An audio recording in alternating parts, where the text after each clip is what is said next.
श्री राधे। एक बार युधिष्ठिर ने वासुदेव से पूछा, हे वासुदेव, आषाढ़ मास के शुक्ल पक्ष में पड़ने वाली एकादशी का नाम और उसकी व्रत करने की विधि आप मुझे बताइए। वासुदेव कहते हैं, हे राजन,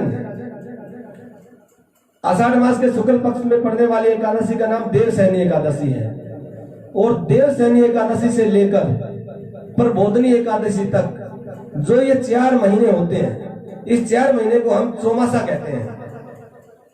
इस देवसैनी एकादशी वाले दिन जो मनुष्य अगर कमल पुष्पों से श्री हरि विष्णु भगवान का पूजन कर लेता है, इस एकादशी के व्रत का अनुष्ठान कर लेता है, तो आप ऐसा मानकर चलिए कि उसने तीनों लोकों का और तीनों सनातन देवताओं का पूजन कर लिया है।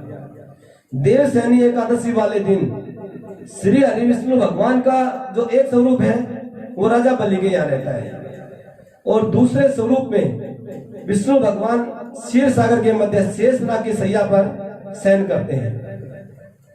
जब तक प्रबोधनी एकादशी नहीं आ जाती तो श्री हरि विष्णु भगवान वहीं पर शयन करते हैं और वो बताते हैं कि इस चौमासे में 4 महीने में जो मनुष्य धर्म का भली भांति आचरण करता है, इस व्रत का अनुष्ठान करता है, तो वो परम गति को प्राप्त होता है। इस कारण हमें पूरा यत्न करके इस व्रत का अनुष्ठान अवश्य करना चाहिए। जो एकादशी वाले दिन रात्रि में श्री हरि विष्णु भगवान शंख चक्कर गदा धारण करने वाले गदाधर भगवान का पूजन करता है, रात्रि में उनका जागरण करता है, इस व्रत का पालन करता है, तो वह चाहे चंडाल जाति का हो, वो श्री हरि को बड़ा प्रिय है। जो मनुष्य इस 4 महीने में नियम पूर्वक दीपदान करते हैं, पलाश के पत्ते पर भोजन करते हैं, भूमि पर शयन करते हैं, क्योंकि स्वयं भगवान शयन करते हैं इस 4 महीने में, तो भूमि पर शयन करना इसमें अच्छा बताया गया है।